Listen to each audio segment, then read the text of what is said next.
The sponge cake is the architectural ancestor of almost every modern Western cake, representing a revolutionary shift in culinary history. Unlike the dense, honey-heavy cakes of the ancient world or the yeast-leavened fruit breads of the Middle Ages, the sponge relies entirely on the mechanical power of trapped air for its structure. This aeration process was a technological marvel before the invention of chemical leaveners like baking powder. The first recorded recipe for a sponge-like cake appeared in 1615 in an English work titled The English Huswife, written by Gervase Markham. However, these early versions were thin, crisp, and resembled what we would now call a cookie or a biscuit. It wasn't until the mid-18th century that European bakers discovered that if they beat eggs for an incredibly long time, sometimes for over an hour by hand, the proteins would stretch and trap tiny bubbles of air, allowing the batter to rise into a fluffy, towering crumb in the oven. This transformed the sponge from a hard snack into the queen of cakes. The most iconic variation, the Victoria sponge, was named after Queen Victoria, who broke the tradition of eating only heavy fruitcakes with her afternoon tea. By the 19th century, the invention of baking powder by Alfred Bird made the sponge accessible to the masses, as bakers no longer needed the upper body strength of a blacksmith to whip the eggs. Today, it remains the ultimate technical benchmark for any baker. It is a delicate balance of flour, sugar, and eggs that must be light enough to spring back when touched, yet sturdy enough to hold layers of jam and double cream. Cheesecake is often mistakenly thought of as a modern American diner staple, but its roots stretch back over 2,000 years to the ancient Mediterranean. Long before the first New York deli opened its doors, a primitive version of cheesecake was served to athletes at the very first Olympic Games in 776 BC on the island of Delos. The Greeks considered it a powerful source of energy, crushing fresh cheese into a paste with honey and spring wheat flour, then baking it on an earthenware griddle.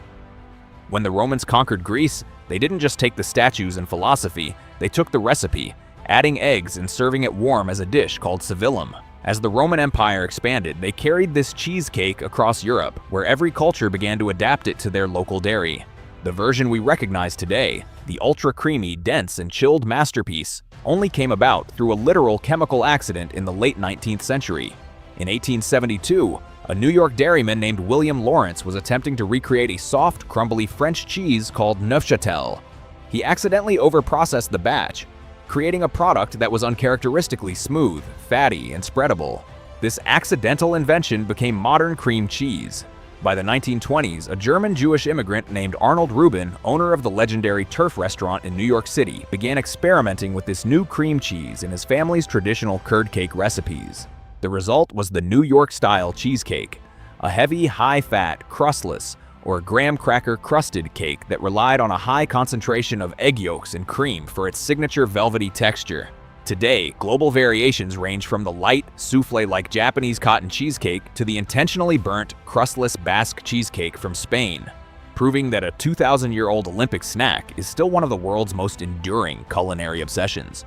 Red velvet is perhaps the most misunderstood cake in the modern bakery, often dismissed as a standard chocolate cake hiding behind a bottle of red food coloring. However, the true velvet cake has a scientific and historical pedigree that predates the invention of synthetic dyes. During the Victorian era, velvet was a professional term used to describe cakes with an exceptionally soft, fine-grained crumb, achieved by using cocoa powder to break down the protein in the flour. The signature red hue was originally a fortuitous chemical accident. In the early 20th century, raw cocoa powder was highly acidic and non-alkalized. When this natural cocoa was combined with acidic ingredients like buttermilk and vinegar, standard components of the recipe used to activate baking soda, a chemical reaction occurred with the anthocyanins in the cocoa. This reaction shifted the pigment of the batter from a muddy brown to a distinct rusty maroon. During the food rations of World War II, many bakers struggled to find high-quality cocoa and instead turned to boiled beet juices or grated beets to maintain the cake's moisture and enhance its color, further cementing its red identity. The transition from a subtle chemical reaction to the vibrant scarlet we see today was largely a marketing masterstroke by the Adams Extract Company in the 1930s, who used the popular recipe to sell more red food dye during the Great Depression. A true red velvet is distinguished by its unique flavor profile, a delicate tang provided by the buttermilk and vinegar, and its traditional pairing with ermine frosting, a cooked flour roux that was the precursor to the now standard cream cheese frosting. It remains a Southern American icon, a cake that is as much about the science of its crumb as it is about its theatrical color. The fruitcake is arguably the most durable food in human history, famously nicknamed the cake that never dies. While it's often the punchline of holiday jokes today, its origins are rooted in the ancient necessity of survival. In ancient Rome, a precursor known as satira was the original energy bar for legionnaires. It was a dense mash of barley, pomegranate seeds, pine nuts, and raisins that could withstand the rigors of long military campaigns without spoiling. By the Middle Ages, as expensive spices and dried fruits from the East became more available in Europe, the recipe evolved into a high-status luxury item. In the 15th century, the addition of large quantities of honey and eventually sugar, along with the practice of soaking the cake in high-proof spirits, transformed the fruitcake into a self-preserving marvel.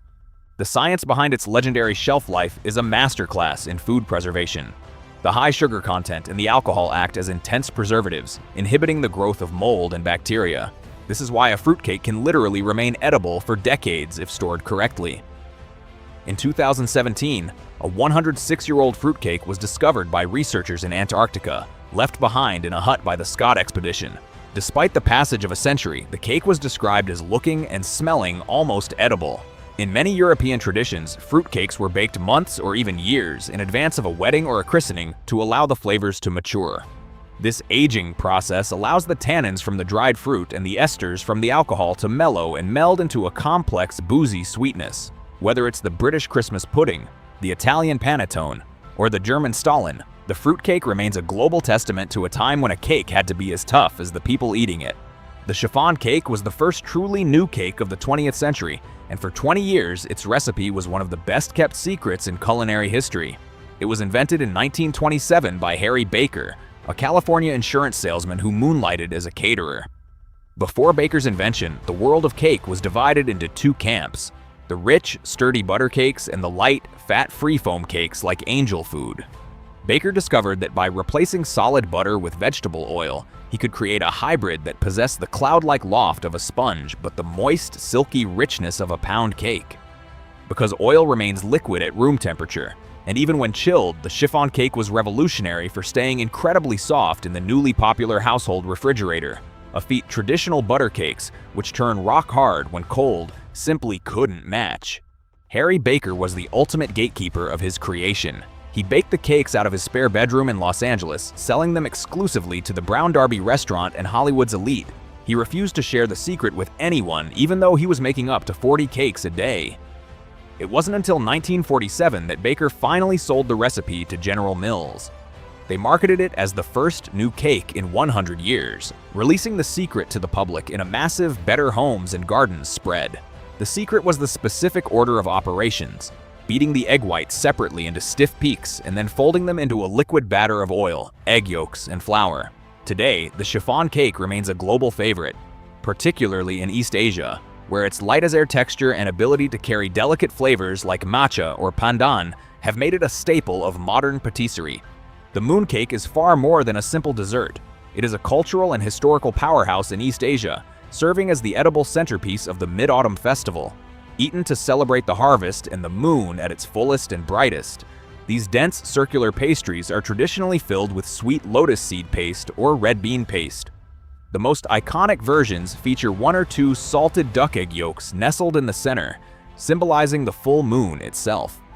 The outer shell is a thin, tender crust, often intricately embossed with Chinese characters representing harmony or longevity, or designs of the lunar goddess, Chang'e. Beyond its symbolic shape, the mooncake carries a legendary reputation for political intrigue. According to a famous 14th century folktale, mooncakes were used to spark a revolution against the Mongol-led Yuan dynasty. Rebel leaders, led by Liu Bowen, reportedly hid secret messages inside the cakes, coordinating a synchronized uprising on the night of the Mid-Autumn Festival. Because the Mongols did not eat mooncakes, the messages remained undetected, successfully facilitating the birth of the Ming dynasty. In the modern world, the mooncake has evolved into a high-stakes luxury gift.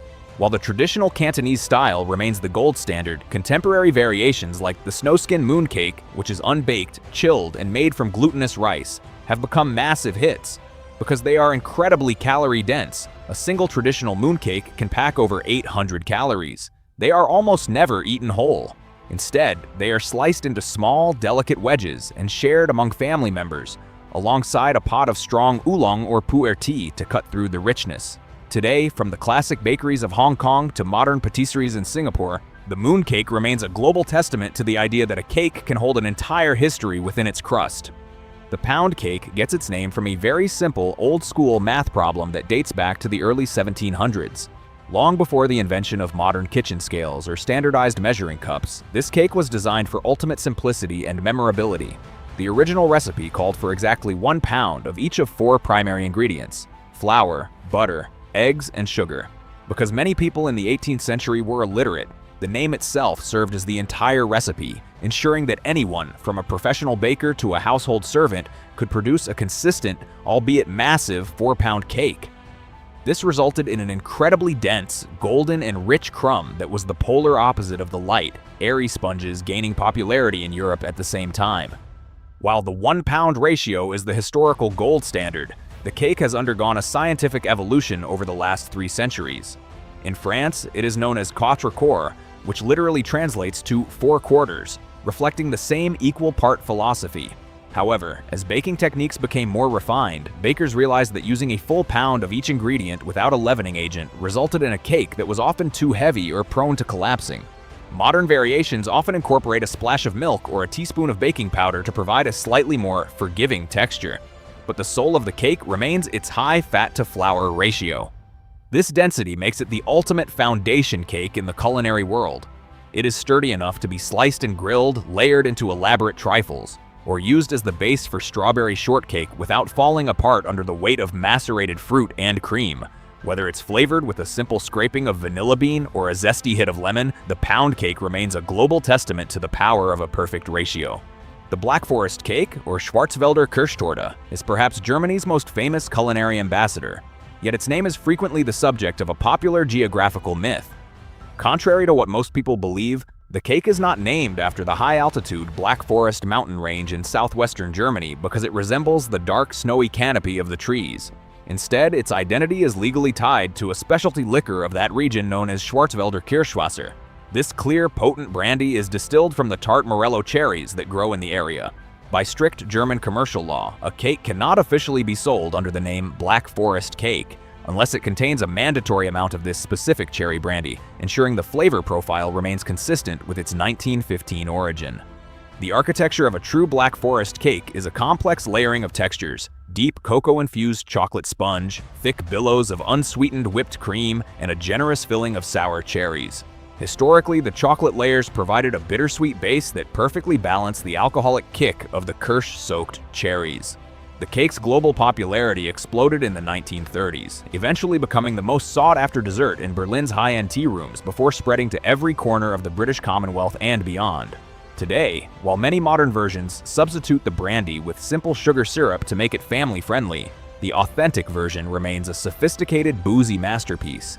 It is traditionally decorated with a forest of chocolate shavings and maraschino cherries, representing a centuries-old testament to the idea that the best desserts are those that capture the spirit of a specific landscape in a single bite.